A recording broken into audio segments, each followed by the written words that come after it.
Hola, ¿qué tal, queridos? Qué gustazo, qué alegría saludarlos hoy, sábado 28 de diciembre. Estamos en nuestra serie Al Mundo Paz. Hoy es el día 31 y se titula Obedeciendo a Dios, obedeciendo a Dios. Ya celebramos Navidad, ya comimos, ya nos dimos regalos, ya tuvimos presentaciones, coro, teatro, etcétera, y es hermoso. Sin embargo, ya dijimos que los que creemos en Cristo Jesús, todos los días celebramos el nacimiento de Jesús porque Él nació y vive en nuestros corazones siempre. Y estamos en los últimos días de esta serie. Ya estudiamos la narración del nacimiento de Jesús en el Evangelio de Lucas, pero el Evangelio de Lucas es el único evangelio que nos cuenta algunas cosas de la infancia de Jesús, no solo de su nacimiento, sino de cuando fue niño, qué pasó después, de que nació con su familia, con él. Nos cuenta algunas cosas, no mucho, pero algunas cosas que son muy valiosas para recibir enseñanzas para nuestra vida. Así es que en estos últimos días del año, en estos últimos días de esta serie, vamos a estudiar la infancia de Jesús. Este devocional se titula Obedeciendo a Dios, porque hay algo muy interesante en la familia de Jesús, José, María y el propio Jesús en su infancia. Se nos dice en el Evangelio de Lucas una y otra vez que cumplieron la ley, que obedecieron a Dios, que obedecieron incluso la ley civil, que obedecían. Y esto es interesantísimo porque estamos hablando de Jesús, Dios con nosotros, Dios hecho hombre. Es el Todopoderoso, el Rey del mundo, el Creador de los cielos y la tierra, y vino a la tierra, como Él mismo dice, no vine a ser servido, sino a servir. Vino en condición de humildad y vino a someterse, primero que nada, a someterse a Dios y a la voluntad de Dios. Pero también vino a someterse a, digamos que, a la encarnación, a los límites de la humanidad. Dice la Biblia que se despojó de sí mismo, se vació de sus atributos de divinidad para hacerse un hombre. Jesucristo, mientras estaba en la tierra, no era omnipresente, no era omnisciente. Él mismo dice, hay cosas que el Hijo del Hombre no sabe, solo Dios sabe. Porque Él se vació de su divinidad para ser verdaderamente un ser humano. Fue un humano de verdad. Y se sometió a la vida de un ser humano de verdad. La Biblia nos va a decir que creció. Piénsalo, aprendió a hablar. Algunos piensan que Jesús nació y nació así como ya el bebé hablando y diciendo que buenas tardes, María. Tú serás mi madre, buenas tardes, José, tú serás mi padre, y yo les voy a enseñar. El niño Jesús era un bebé, nació llorando, como cualquier bebé. Eso es lo impresionante, que Dios se sometió a los límites de la humanidad y comenzó a crecer como cualquier otro niño. Siguió el camino de cualquier otra persona, creciendo, aprendió un oficio, y poco a poco fue creciendo, y eso lo vamos a ir estudiando en estos días. Por lo pronto, vamos a orar. Gracias, Padre Santo, por el milagro extraordinario de la encarnación, de la Navidad, de Dios con nosotros. Permítenos escuchar ahora tu palabra mientras estudiamos la infancia de Jesús y reconocemos la maravillosa verdad de que Dios se hizo hombre para salvarnos. En el santo nombre de Cristo Jesús oramos. Amén. Amén, amados hermanos. Vamos a Lucas 2. Voy a leer varios textos de Lucas 2. Vamos a terminar estudiando todo Lucas 2, pero voy a ir saltándome de aquí a allá para estudiar en conjunto ciertos temas de la historia de la infancia de Jesús. Vamos a Lucas 2, del 21 al 24. Dice así la palabra de Dios. Cumplidos los 8 días para circuncidar al niño, le pusieron por nombre Jesús, el cual le había sido puesto por el ángel antes que fuese concebido. Y cuando se cumplieron los días de la purificación de ellos, conforme a la ley de Moisés, le trajeron a Jerusalén para presentarle ante el Señor, como está escrito en la ley del Señor: todo varón que abriere la matriz será llamado santo al Señor. Y para ofrecer, conforme a lo que se dice en la ley del Señor, un par de tórtolas o 2 palominos. Los padres de Jesús hicieron con Jesús lo que cualquier pareja, cualquier matrimonio, cualquier familia judía hubiera hecho en aquel entonces. Lo circuncidaron, un momento muy especial, era parte de la ley de Dios que representaba su integración, la pertenencia de ese niño al pacto, al pueblo del pacto. La circuncisión era la señal del pacto que Dios había hecho con Abraham, y se circuncidaba a todos los niños, varones, en referencia a que pertenecen, son parte del pueblo de Dios. Y le pusieron por nombre Jesús, como había dicho el ángel. a María.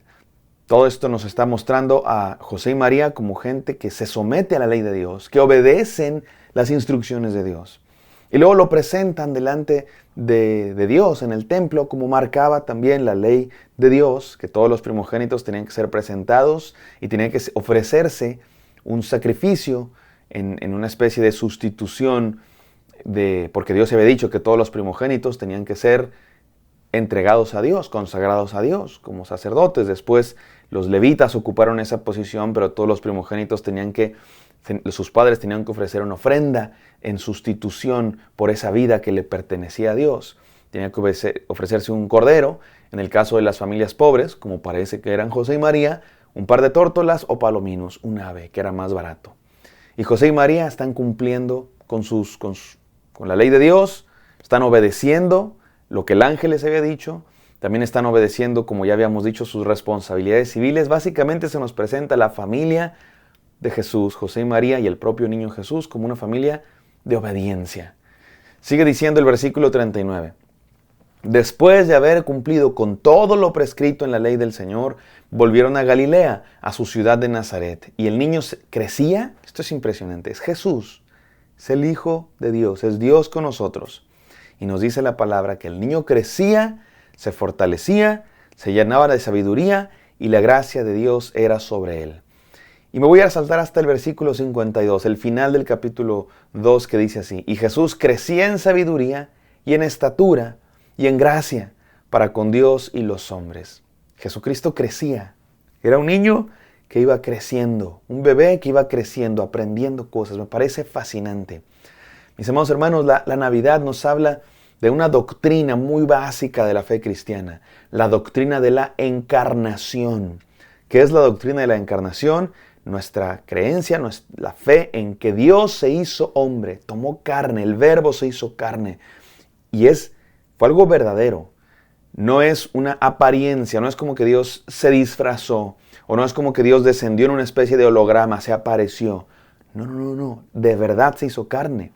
Por eso la Navidad es tan importante, porque no es como que Jesús apareció un día, así estaban los judíos y de pronto descendió del cielo, así ya adulto y predicando. No, nació, fue concebido en el vientre de una mujer por obra del Espíritu Santo. De verdad nació. Una mujer virgen. Déjenme hacer un paréntesis por este asunto de la virginidad de María. Porque hay toda una tradición popular de que María conservó su virginidad aún después de que Jesús nació, nunca tuvo más hijos, nunca conoció varón. La Biblia nos dice claramente que José no conoció a María, no tuvo intimidad con María hasta después de que nació Jesús. Eso lo dice la Biblia. Lo cual implica que después sí hubo intimidad sexual entre José y María. De hecho, la Biblia nos habla de otros hijos de José y María, o hermanos de Jesús.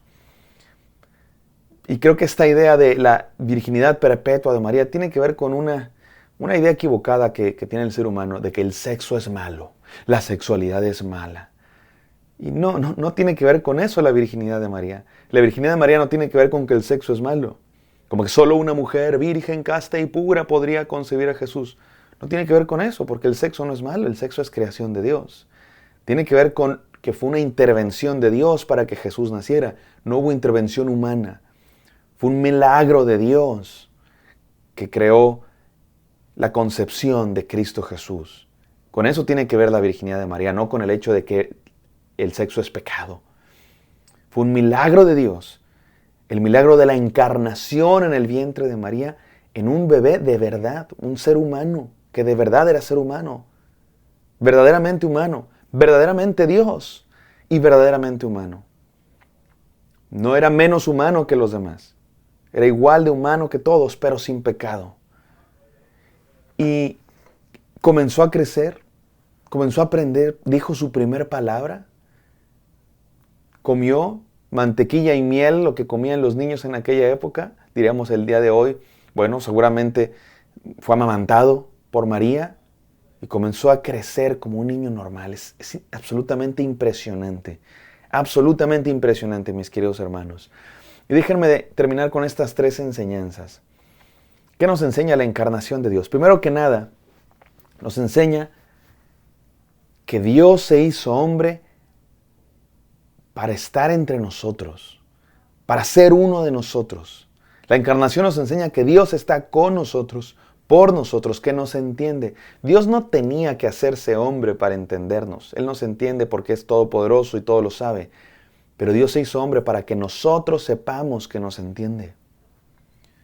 Para que nosotros sepamos que Él ha pasado por lo mismo que tú y yo pasamos. ¿Qué has pasado, mi amado hermano? Sufrimiento, llanto, tristeza, abandono. Todo pasó Cristo Jesús, por eso te entiende, está contigo. Número 2, para que cumplamos la voluntad de Dios. Jesús cumplió la voluntad de Dios. José y María obedecieron a Dios, le pusieron por nombre Jesús, lo llevaron a circuncidar, lo llevaron a presentar al templo, ofrecieron el sacrificio. Cumplieron la voluntad de Dios. Tú y yo, mi amado hermano, también hemos sido llamados a cumplir la voluntad de Dios. Si Jesús se sometió a la voluntad de Dios, ¿cómo no nos vamos a someter nosotros? Número 2, para que crezcamos en sabiduría. Dice el texto que Jesús crecía en sabiduría y en estatura y en gracia. Si Jesús tenía que crecer, ¿cómo no vamos a tener que crecer nosotros? Hay gente que piensa que ya no tiene nada que aprender, que nadie tiene nada que enseñarle. Jesús aprendió de José y María a hablar, a caminar, a ir al templo, a respetar la ley de Dios. Ojalá que todas nuestras familias fueran como José y María. Estas familias se necesitan de estas familias que le enseñen a sus hijos que ir a la iglesia es importante, que hablar con Dios es importante, que ofrendar a Dios es importante. Es en la familia donde se aprende. De pronto hay personas que llegan conmigo y me dicen, pastor, hablé con mi hijo, ayúdeme con mi hijo, y yo quiero y lo hago y me esfuerzo por hacerlo. Pero esas cosas se aprenden desde chicos, desde niños. En la familia, Dios creó la familia para eso, para que aprendamos a respetar a Dios, a respetar la ley de Dios, la ley de la sociedad. Es en la familia donde se aprende. ¿Cómo hacen falta familias, padres, madres que enseñen a sus hijos la importancia de respetar a Dios, de ir a la iglesia, de ofrendar, de tener tiempo devocional, de que las cosas de Dios son importantes? Pero de pronto hay familias que, es que no quise traer a mi hijo a la iglesia porque tenía mucha tarea. Estaba muy cansado, se desveló ayer jugando fútbol. Y les enseñas a tus hijos que lo de Dios no es tan importante, es más importante el fútbol, la tarea y otras cosas. Familias donde en la comida se habla mal de la iglesia, se habla mal del pastor, se habla mal de esto, del otro. ¿Qué le estás enseñando a tus hijos? Que las cosas de Dios son de segunda importancia. ¿Cómo hace falta que crezcamos en sabiduría, que aprendamos que las cosas de Dios son importantes y que ofrendemos nuestra vida a las cosas de Dios? Es en la familia donde se aprende eso. Y por último, para tener comunión con Dios. Dios vino a este mundo para que tengamos comunión con Él. De hecho, Jesucristo vino a morir en la cruz para ser el puente que una a Dios con los seres humanos, para que reconcilie lo que se había roto. Eso que el pecado rompió, Cristo Jesús vino a unirlo otra vez. Dice el texto que la gracia de Dios era sobre Cristo Jesús. A eso vino Cristo Jesús, mis amados hermanos, a traer la gracia de Dios y a unir eso que se había roto, a salvarnos, a redimirnos, a restaurar nuestra relación con Dios. Obedezcamos a Dios como Cristo Jesús también se sometió a Dios, cumpliendo la voluntad de Dios, creciendo en sabiduría y teniendo comunión con Dios. Oremos. Gracias, Padre Santo, por este devocional. Ayúdanos a vivir estas enseñanzas en el nombre de Cristo. Amén. Espero que esto haya sido de bendición para ustedes. Me encantará encontrarlos el día de mañana. Bendiciones.